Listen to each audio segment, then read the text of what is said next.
Hey everyone, welcome to another edition of EdTalks, and we're actually like in person together, not on a separate camera. So welcome, Jeri. Well, thank you for having me. Yeah, this is like our second or third time. I think we've chatted a couple times before. Yeah, we have. We've talked a little bit about fitness in the past and really about mental wellness and how fitness can really help with that.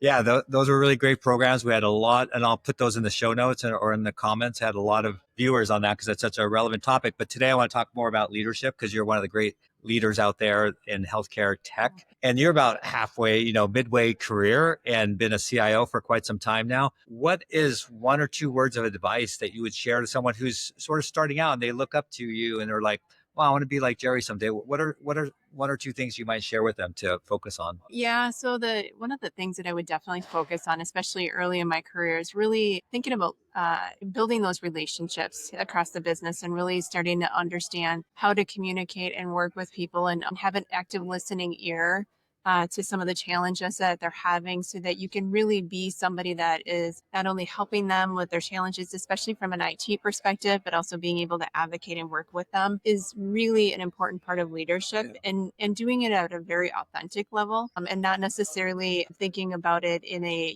what's in it for me, but just establishing the relationship and doing it on a very authentic way is a great way to build leadership and understand and learn from other people that you're working with at the same time. Yeah, that's good. And one of the things that you touched on, I know that's part of your reputation. Like everyone knows, Jerry's not only an expert in all things tech and digital, but also operations. How does one get involved more in operations? Well, one of the things, especially in IT, unless you're an IT software company, you're really needing to think about what is your business.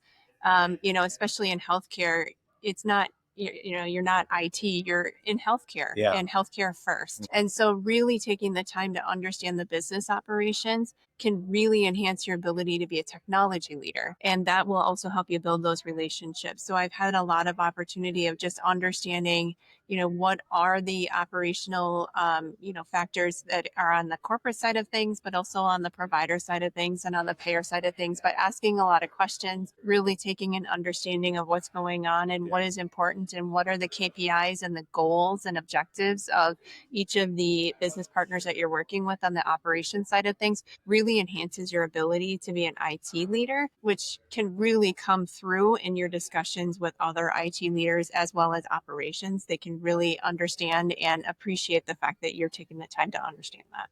Yeah, that is so key, and obviously one of the great reasons for your success, I'm sure. What about as you look forward? There's so many new things, of course, AI and different technologies. What do you do personally to kind of stay in the know? Like, how do you keep sharpening the saw?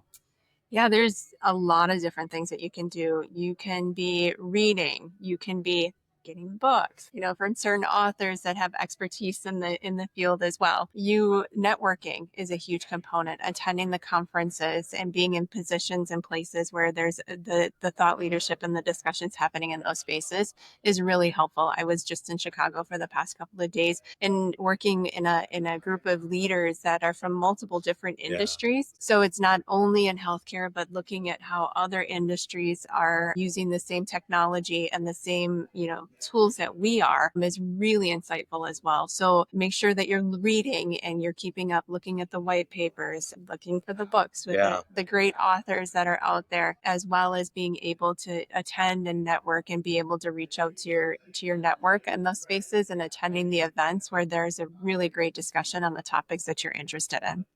And Jeri, this has been great. In 5 minutes, we covered some things that you can do, some hacks you can do if you're an emerging leader in order to become a CIO like yourself. And then we sort of talked about some of the best practices in leadership and then what you can do like for operations and things like that. And then what you can do to keep at that same level. So thank you so much for being our guest on Ed Talks. And thank you again for having me.